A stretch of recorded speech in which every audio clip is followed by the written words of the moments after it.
semuanya, kenalin aku Raisa Cinta Justitia dari kelas 11E.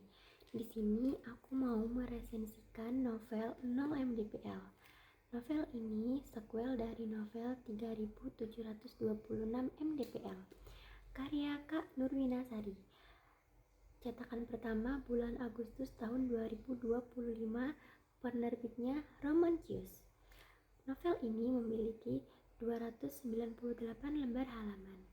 Aku tertarik beli novel ini karena covernya yang bagus dan juga aku penasaran kisah selanjutnya tokoh utama novel ini. Novel ini menceritakan tentang Rangga Raja setelah pendakian di Gunung Rinjani yang ia rencanakan bersama Andini Hanggura, mantan kekasihnya, selesai. Di puncak Rinjani, ia bertemu seorang perempuan yang menyenangkan, Lanina, dan di kehidupan sekarang, ia dipertemukan kembali dengan sahabat lamanya, Nadia Sagara. Kedatangan Nina dan Nadia membuat hal-hal di hidup Rangga berkesan, tapi tentang Andini masih terindah buat Rangga. Kira-kira dengan siapa Rangga akhirnya? Oke, kilas balik sedikit. Rangga dan Andini awalnya berencana mendaki puncak Rinjani bersama untuk sebuah momen spesial. Namun takdir berkata lain. Tepat di gerbang awal pendakian, ayah Andini datang menjemput bersama Bintang, mantan kekasih Andini, dan secara tegas mengakhiri hubungan Rangga dan Andini karena tidak adanya restu. Andini dipaksa pulang oleh ayahnya untuk ditunangkan dengan Bintang.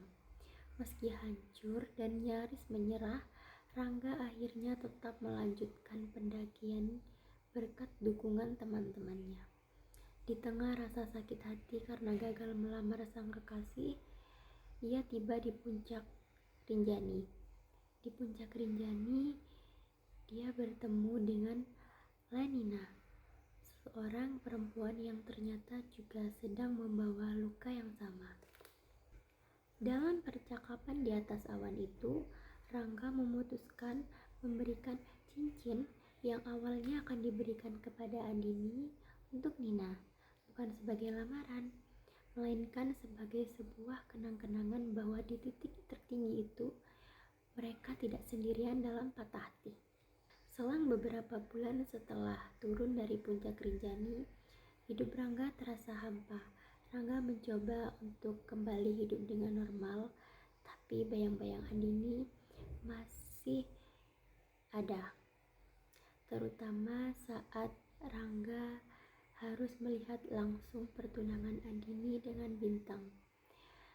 Rangga memilih pantai dan senja untuk tempat meluapkan luka, melepas ikhlas, berusaha untuk ikhlas meskipun hatinya masih patah. Di tengah proses penyembuhan itu, Lanina hadir melalui pesan singkat, berniat untuk mengembalikan cincin karena ia merasa tidak pantas untuk menerimanya. Tapi pertemuan itu justru menjadi awal kedekatan mereka di Malang. Meskipun awalnya Rangga bersikap cuek dengan Nina karena masih berproses dengan masa lalunya, tapi Nina tetap sabar dan menjadi pendukung utama untuk Rangga bangkit kembali.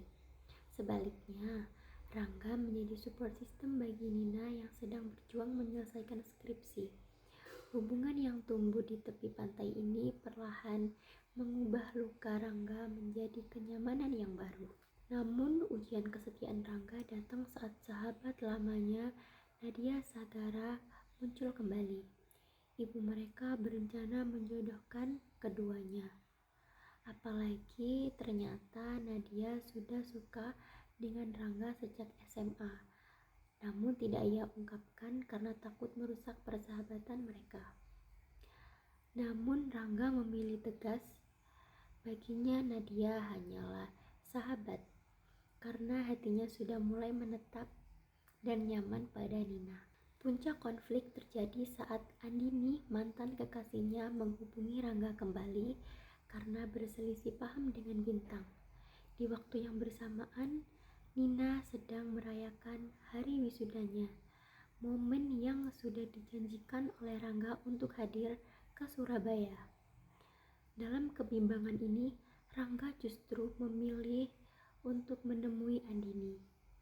Namun ternyata pertemuan Rangga dengan Andini menyadarkan Rangga bahwa hubungan Andini dan Bintang hanya kesalahpahaman. Dan ia menyesal telah melakukan kesalahan besar dengan mengecewakan Nina. Meskipun terluka karena ditinggalkan di hari bahagianya, Nina membuktikan ketulusan dengan memberikan kesempatan kedua pada Rangga. Ketulusan dan kesabaran Nina inilah yang akhirnya menyadarkan Rangga tentang ketulusan perempuan ini. Tanpa ragu lagi, Rangga memutuskan untuk melamar Nina di pantai mereka awal bertemu. Tanda bahwa perjalanan telah benar-benar sampai di rumah yang tepat. Nah, itu dia intisari dari novel ini. Kelebihan novel ini menurut aku endingnya yang bagus, sesuai dengan ekspektasi aku, karena semua tokoh akhirnya menemukan bahagianya masing-masing.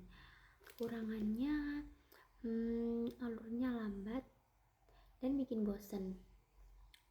Tapi novel ini cocok buat orang-orang yang pengen move on, karena Kak Nurwinasari mengajarkan bahwa menyembuhkan luka itu gak ada yang instan, butuh keikhlasan dan kesabaran. Oke, sekian dari saya. Terima kasih. Bye-bye.